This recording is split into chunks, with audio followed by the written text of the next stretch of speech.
وزیر اعلیٰ کے چندرشیکھر راؤ کی زیر قیادت آج دوسرے دن بھی ملک بھر کی مختلف ریاستوں سے تعلق رکھنے والے قومی کسان تنظیموں کے قائدین کے ساتھ اجلاس منعقد ہوا۔ پرگتی بھون میں منعقدہ اس اجلاس میں 26 ریاستوں کے کسانوں کی تنظیموں کے لیڈرز نے شرکت کی۔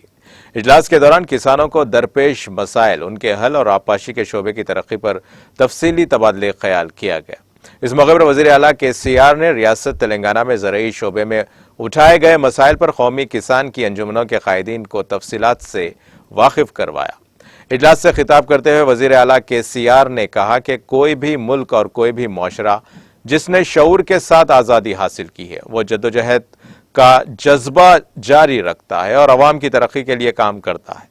انہوں نے کہا کہ وہ آنے والی نسلوں کی فلاح و بہبود کو مد نظر رکھتے ہوئے اپنے ملک کے قوانین اور حکمرانی کا نظام وضع کرتے ہیں۔ انہوں نے کہا کہ حکومت عوام کی طویل مدتی ضروریات کی بنیاد پر اتفاق رائے سے شروع کی جاتی ہے۔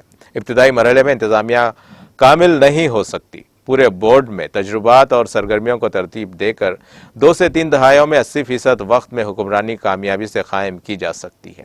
اس طرح اس ملک کے لوگوں کی زندگی معیاری ترقی حاصل کرے گی۔ باقی اقلیت کی حکمرانی بھی کچھ ہی عرصے میں پختہ اور مکمل ہو جائے گی۔ جیسے جیسے دنیا میں سائنس اور ٹیکنالوجی کی ترقی میں اضافہ ہوتا ہے، مختلف معاشروں میں نئی ایجادات رونما ہوتی ہیں۔ جیسے جیسے ٹیکنالوجی میں اضافہ ہوتا ہے، حکمرانی میں شفافیت آئے گی۔ KCR نے کہا کہ جب تک انسانی زندگی ہے، ارتقاء کا یہ عمل مسلسل طور پر جاری رہے گا۔ واضح رہے کہ ہفتے کے دن 26 ریاستوں کے کسانوں کی تنظیموں کے لیڈرز نے پرگتی پہنچ کر وزیر اعلیٰ KCR سے ملاقات کر کے کسانوں کو درپیش مختلف مسائل پر تبادلہ خیال کیا تھا۔ دوسرے دن بھی کسانوں کی تنظیموں کے لیڈرز نے وزیر اعلیٰ KCR سے پرگتی بھون میں ملاقات کر کے مختلف امور پر تبادلہ خیال کیا ہے۔